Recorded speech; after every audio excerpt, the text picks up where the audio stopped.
Hello दोस्तों, आप सभी का स्वागत करता हूं रोजगार विद कौर के यूट्यूब चैनल पर।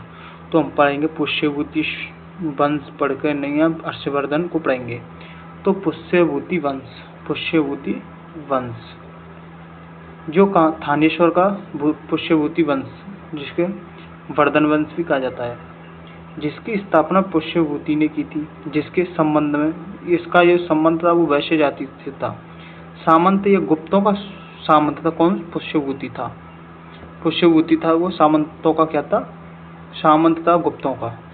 स्वयं को हुड़ों के आक्रमण के बाद स्वतंत्र कर लिया। अन्य शासक थे जिसके इस वंश में, जैसे नरवर्धन, राजवर्धन प्रथम, आदिवर्धन, प्रभाकर वर्धन। तो इसमें जो सब महत्वपूर्ण है वो आदिवर्धन है। आदिवर्धन मोखरी शासक अवंती वर्मन का सामंत था। मोखरी शासक अवंती का क्या था? अवंती वर्मन का सामंत था। कन्नौज पर शासन किया। कहाँ पर? कन्नौज पर शासन किया था। प्रभाकर वर्धन, जिसे 3 सामंत थे, जैसे राज्यवर्धन, हर्षवर्धन, राज्यश्री।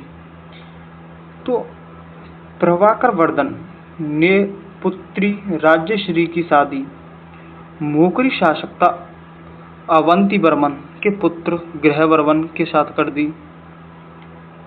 देवगुप्त ने शशांक के साथ मिलकर गृहवर्धन या गृहवर्मा की हत्या कर दी।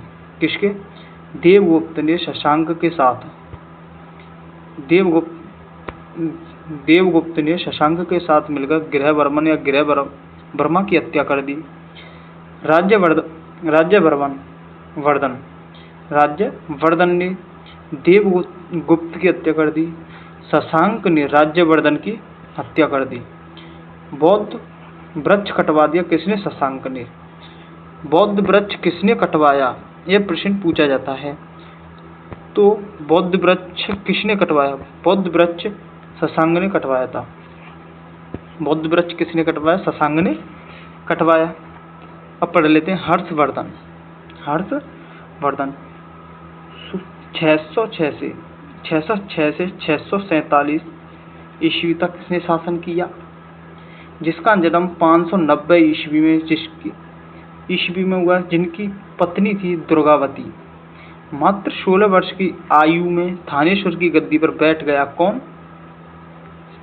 हर्षवर्धन शशांक की हत्या की थी, कि हर्षवर्धन ने शशांक की हत्या की। मंत्री या दोस्त था दिवाकर मित्र की सहायता से अपनी बहन राज्यश्री को खोजा। दिवाकर की सहायता से साहित्य का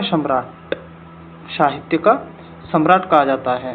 किसे? हर्षवर्धन को साहित्य का सम्राट कहा जाता है। हर्षवर्धन को 618 ईस्वी में नर्मदा नदी युद्ध हुआ, जिसमें पुलकेशिन द्वितीय जीता और हर्षवर्धन हार गया। हर्षवर्धन की उपाधियां थी परम भट्ट, महाराजा धीराज, परम भागवत। ये क्या थी? इनकी उपाधियां थी। हाविक सोंग ने हर्षवर्धन को शिलादित्य कहा। कि हाविक सोंग ने हर्षवर्धन को क्या कहा? शिलादित्य।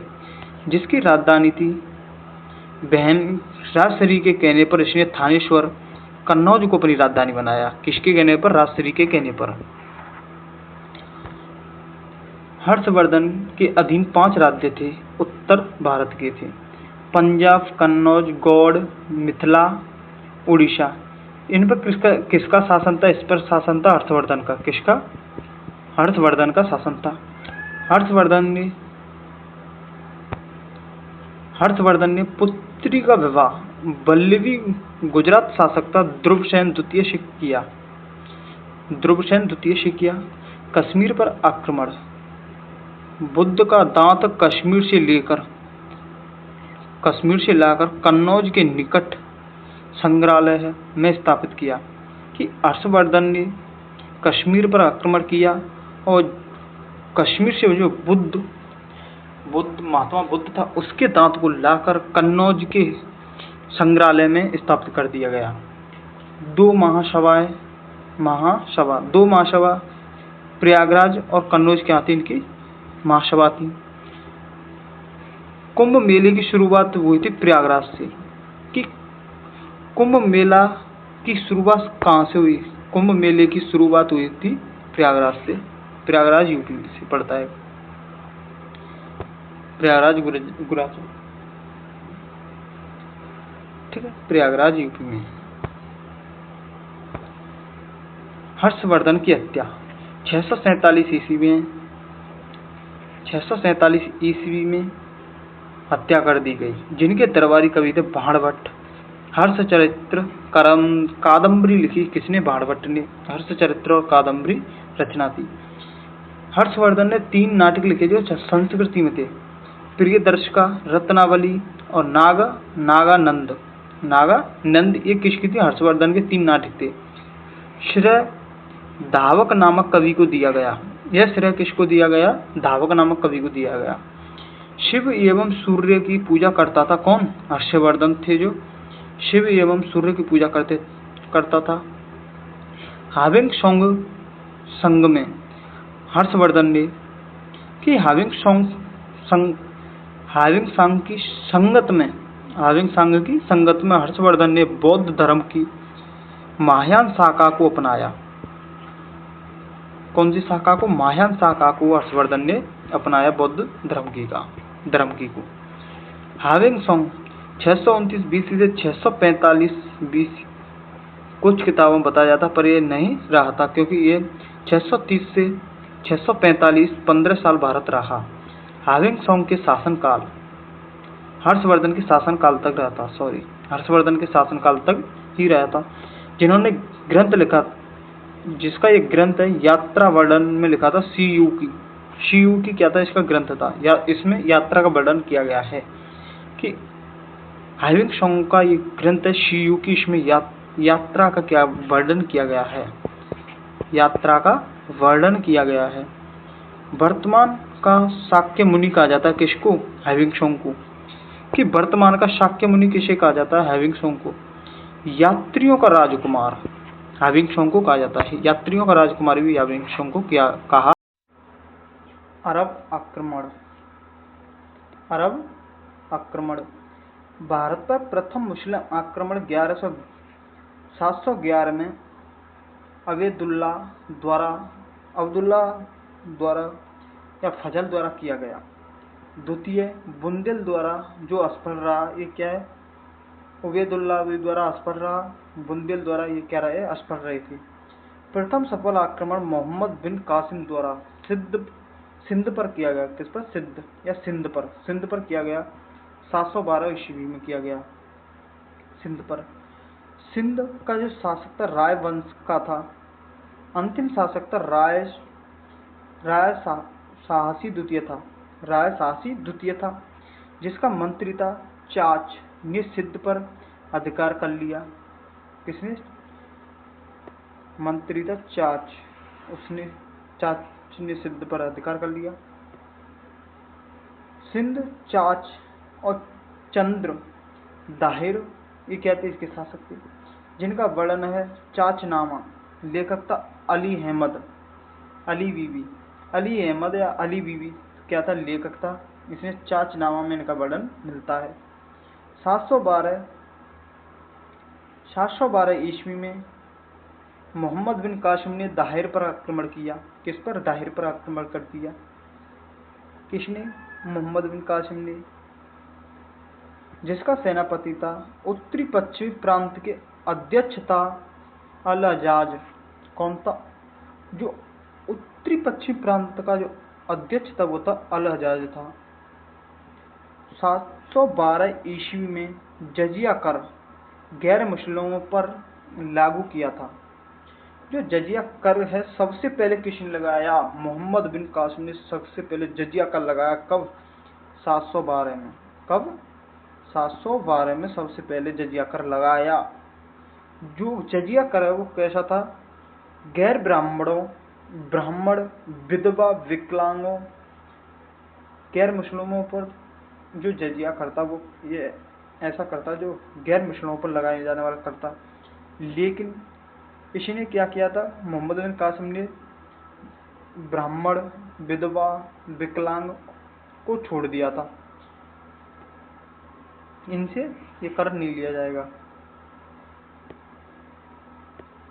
मोहम्मद बिन कासिम के आक्रमण, देवल आक्रमण 712 में, रावर आक्रमण 22 जून 712 ईस्वी में दाहिर की मृत्यु और मोहम्मद बिन कासिम की जीत हो गई। कब? रावर का आक्रमण हुआ जो 20 जनवरी 712 में 20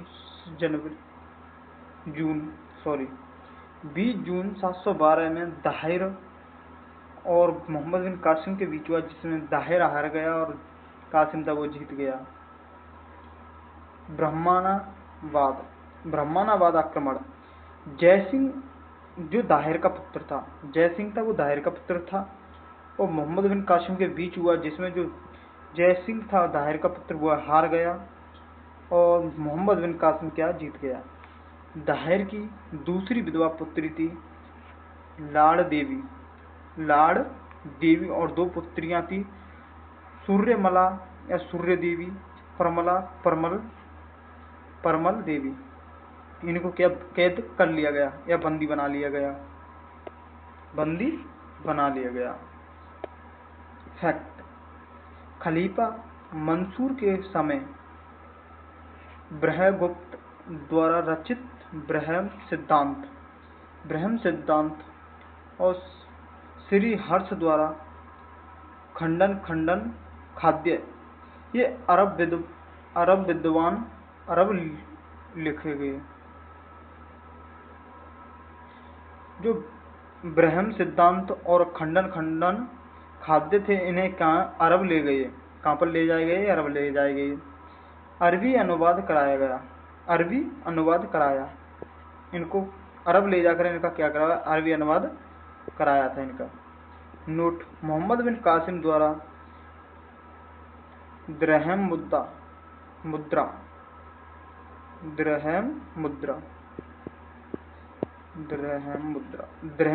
जो सोने की मुद्रा थी।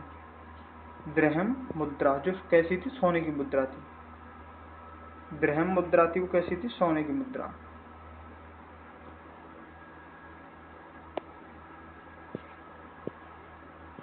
अरब आक्रमण, प्रथम आक्रमण का प्रभाव। जो अरब आक्रमण हुए उनसे हमारे भारत पर फैक्ट क्या पड़ा या प्रभाव क्या पड़ा था? उनसे जो हमारे भारत में ऊंट पालने की शुरुआत होती है, अरबों से होती है। अरब आक्रमण के समय से हमारे भारत में क्या ऊंट पालने की शुरुआत हो गई, खजूर की खेती करने लग गए। दशमलव सिद्धांत, मानचित्र कला का विकास हुआ। किसका? मानचित्र कला का विकास हुआ। तुर्कों का आक्रमण, निवासी थे ये चीन उत्तरी पश्चिमी सीमाओं पर रहते थे। ये चीन के उत्तरी पश्चिमी सीमाओं पर रहते थे जो तुर्क थे, जिनकी जो प्रकृति की लड़ाकू एकदम बराबर थे। इस्लाम धर्म का ज्ञान इन्हें उम्मय्यावंशी शासकों के संपर्क में आने पर हुआ। किनके? उम्मय्यावंशी शासकों के संपर्क में आने पर इन्हें इस्लाम धर्म का ज्ञान हुआ। किन्हें? तुर्कों को।